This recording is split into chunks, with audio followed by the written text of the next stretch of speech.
我拍到了这名场子。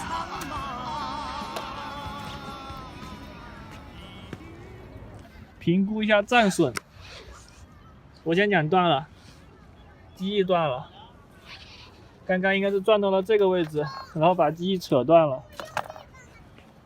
飞机其他位置没有问题，控制都还正常，副翼、升降和单下这还可以转。